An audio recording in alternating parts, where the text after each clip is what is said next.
Greetings, folks, and welcome to this podcast interview today. I'm interviewing my friend and author, Gary Wehrwein, who has written a book called Hike to Alive, which, if you haven't read it yet, you really need to read this, or you have someone in your life who needs to hear this story. It's a deeply moving story about Gary's trauma and his healing, the process of healing from that trauma. It's called Hike to Alive. And welcome, Gary. Thanks for being with me today. Why don't you introduce yourself a bit and where did this poem come from for you? Thank you, Conrad. It's just wonderful to be here and have an opportunity through you and Santos Press to tell you a little bit about my book and specifically the question that he just put forward. Where does it come from? And this may sound like a flip answer, but I don't take it that way, and I don't express it as a flipped response in any way whatsoever. It didn't come to me. I mean, I didn't go get it. It came to me out Mhm. of my own experience. There's a saying on the trail, don't walk the trail, let the trail walk you. And this, before I even knew what it meant about the trail, that was going on in me. It's been going on in me for years, and I was pretty unconscious about it. And now it's a book. Well, And before we go any further, why don't you say what trail are you talking about, Gary? uh, how could I not? The Appalachian Trail. Ah, And the Appalachian Trail is a trail that runs from Maine to Georgia.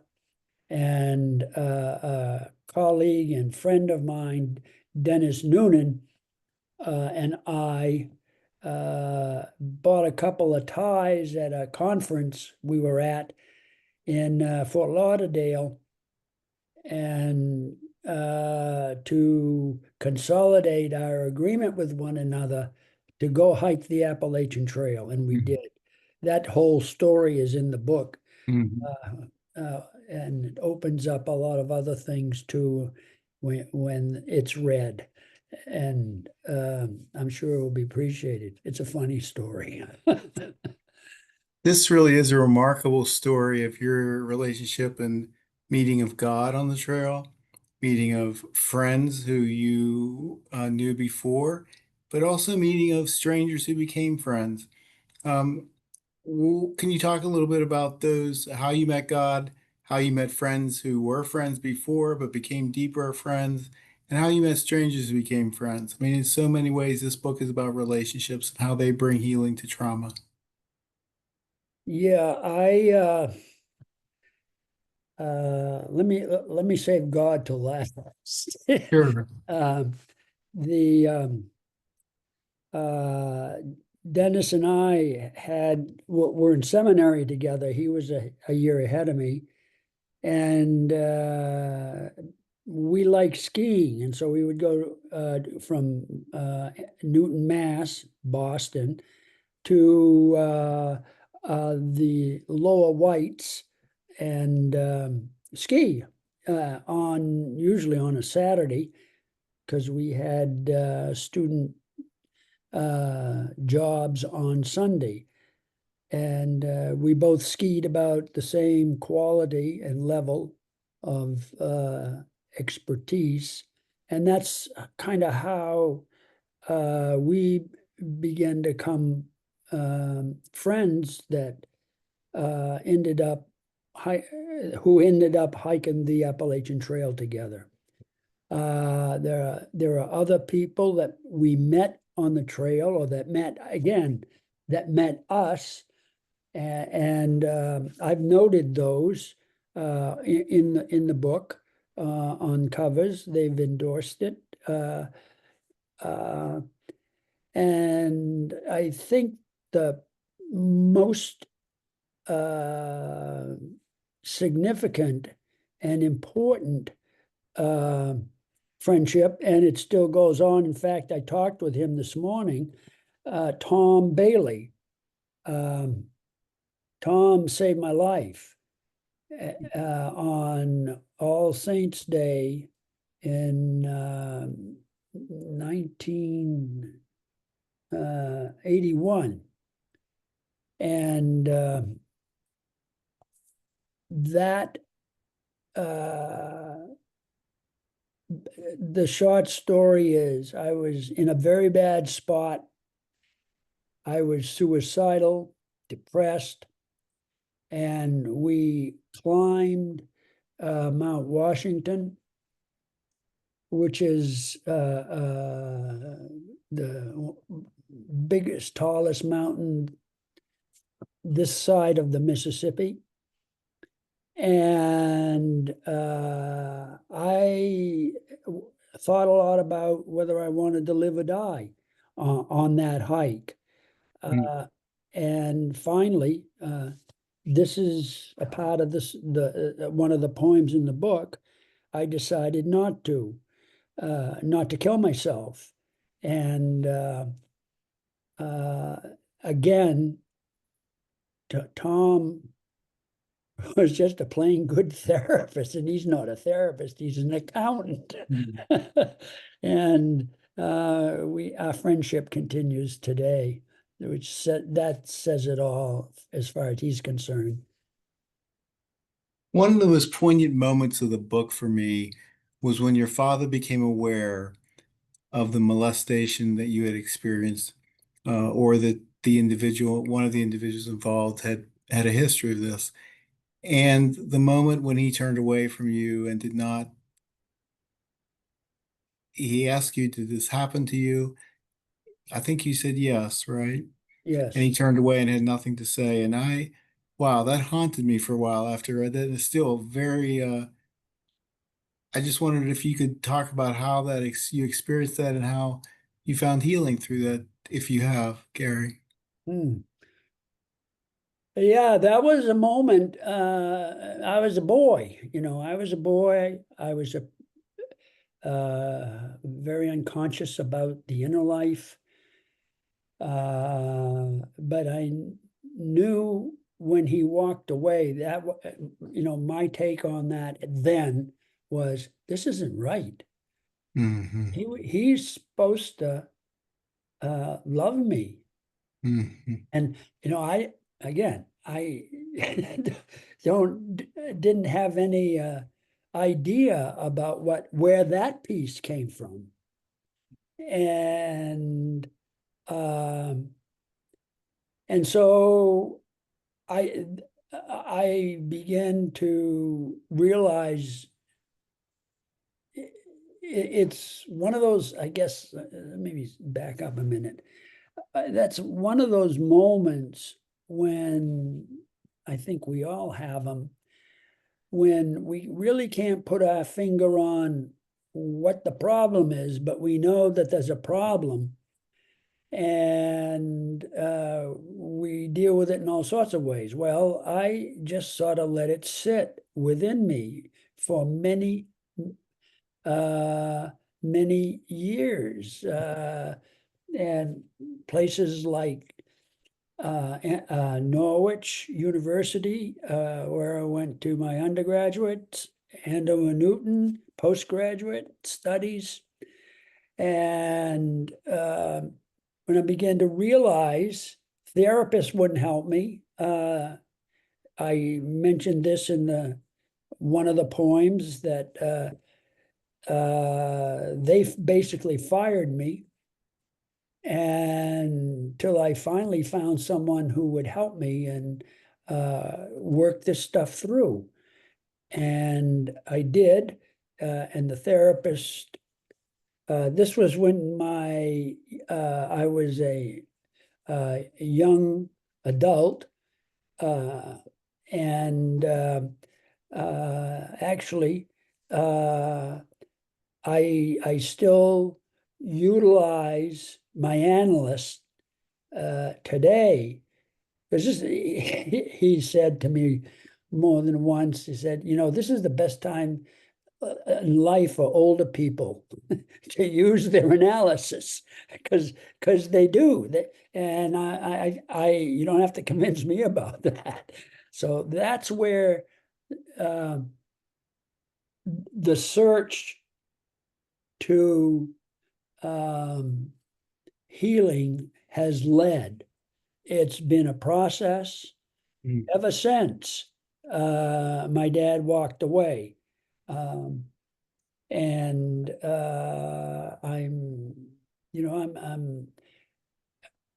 there's so much that just sort of snaps into my brain as we're speaking here. I say something about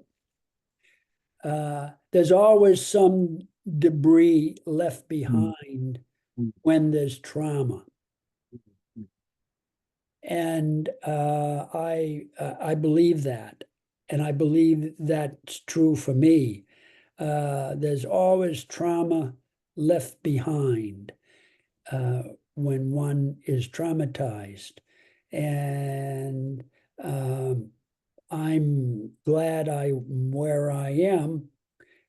And that gives me a continued experience, a continued opportunity Mhm. to go deeper into Yeah. myself and pull that debris up for work. Continue. Which brings me back to the question I asked you, how did you meet God on the trail, or how did God meet you? What did that look like? Because every time I read this poem or a piece of the poem or hear you read it, something is touched within me and I'm moved. How did you, I mean, this isn't a God language per se. I mean, it's not the kind of evangelical God tripe, but there's a depth here of how God met you. How did God meet you, Gary?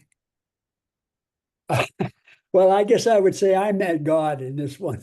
Okay, yeah. As God was putting out all of these, I can look back and I have um, of where God was, how God was in my life, who came in, came out, and that sort of thing. And it is through those kinds, God's thrown, it's like she were, in a sense, um, leading me. Mm. I just needed to pick up the seeds Hmm. and begin to grab a Hmm. hold of these opportunities that I had uh, to begin to open up all the doors and windows of this trauma and see how stupid I was when I followed the trauma. And and um, and rather than opening up to God and letting God's seeds, God's welcome, God's openness uh, lead me to where I am today. Can you say more about what you mean when you say you were stupid to follow the trauma? I didn't know it. Stupid in the sense I just didn't know. Yeah, yeah, yeah, yeah. I didn't know what was making me tick. Hmm. Yeah. And these three very good counselors, uh, I think they were threatened by Mm. my pain and the trauma. That I would not write that. I thought about writing that in a poem, but I thought that was too presumptuous, and it probably was not to do that. Maybe my final question, Gary, is why poetry? What did poetry, because when I first approached you about the book, or you approached me, you were hesitant as to whether poetry was a sufficient or good enough or appropriate way to be part of, to write. Why poetry? Because poetry has been profoundly important to those of us who are part of the group and to know you as a poet. Why poetry for this? I chuckle because um, one, my penmanship is terrible. Number two, uh, I had poetry in high school and met Beowulf and met Dante. Uh, only I only skimmed the surface. It didn't kind of draw me Mhm. in those Mhm. days. And I didn't know about free verse. And so that's I could write in free verse, and I didn't have to worry about the all nice sentences, etc. And the free verse allows and allowed me a certain freedom Mhm. to write it like I experienced it and then Mhm. worry about the poetry afterwards. And the more that I uh, did that, the more that I began to say, oh, there's a poet in me. Mhm. And I never knew that. And um, and then getting to you is another whole story. And it took a while for all of that to happen. But there were people along that part of Yeah. my journey Yeah. that could that saw what I didn't see and felt what I uh, couldn't express from my own experience that sent me down the trail. I often say the I'm not walking one trail, I'm walking two or three trails. And I feel as though even when we're talking here today, Conrad, Mhm. for me, this is the trail walking me. I'm still walking the trail. And uh, when, yeah, well, I guess that's enough about that point. Gary, I think I'm amazed that every time we talk like this and talk about your experience, there is I mean you're like a rich you're rich. There's a rich fountain that emerges from you, and there's authenticity, there's vulnerability, there's a seriousness that takes life seriously, God seriously, people seriously, but doesn't take you yourself too seriously. I mean, you take yourself seriously, but I don't know, there's a seriousness, but also humor and a lightness that comes through you. And I just really appreciate that, Gary. Well, thank you. I would, some of my friends and wife would probably, they'd roll over in in their grave hearing you Oh, say what do they know, Gary? What do they that. What are know? they, well, that's what I'm beginning to really get. Folks, my guest is Gary Wehrwein. Just delightful to have you with us, Gary. I'm Conrad Carnegie, CEO and executive editor of Santos Books. Every story sacred is a tagline, and Gary is a release from the spring 2025. Hike to Live is found anywhere books are sold. Gary, thanks for being with us today. Oh, it's been a treat and a joy, and I'll see you soon at a cohort meeting, and that's been is a very grounding place for me to be as well. Thank you, Gary. Yeah. Thanks so much, Conrad. All right. Thank you. God's best.